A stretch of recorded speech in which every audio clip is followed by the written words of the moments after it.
Здравейте от modulbay.com. Днес ще ви представим безжичния паник бутон, който изпраща сигнал за помощ през интернет. Той се състои от паник бутон с вградена батерия с голям SOS бутон, стойка и връзка за закачане на врата, както и игла за ресет. Как се програмира? За целта трябва да си качите апликацията Smart Life.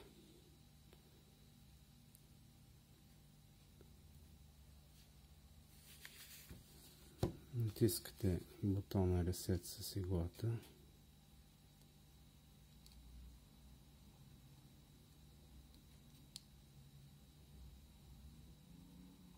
Ще започне да мига диода на бутона.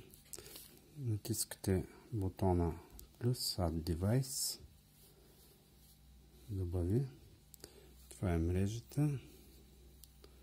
Трябва да са в една локална мрежа и бутона и телефона при програмиране, а вече като е програмиран няма значение телефона в каква мрежа е.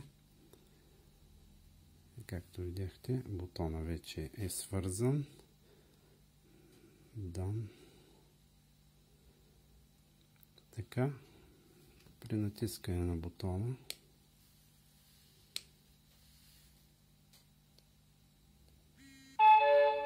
той известява на телефона, че има сигнал за опасност.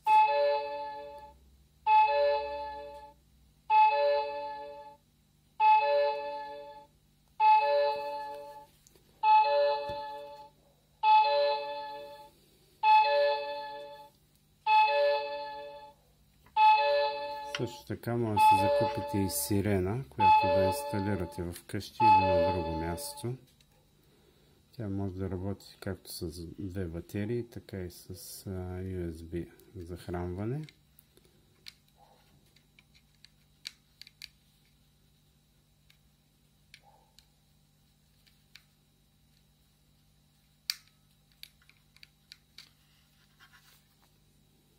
Сирената също трябва да бъде качена на телефона.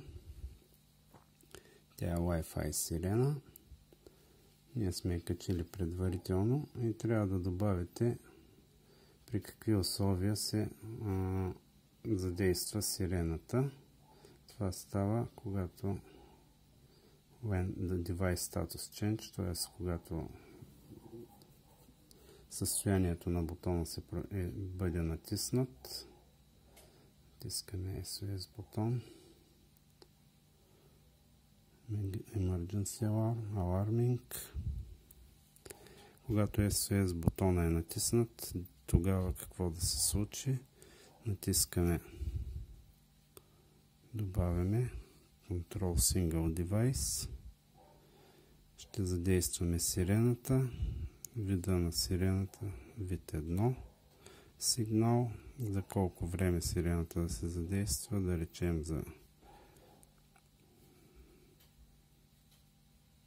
40 секунди.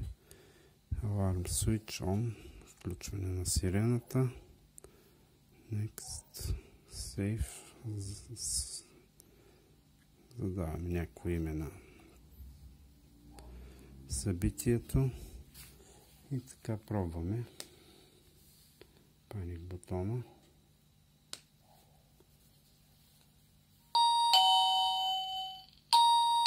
Както виждате, в момента и телефона, и сирената се задействат при натискане на паник бутона. Това беше всичко от нас за днес. Приятен ден!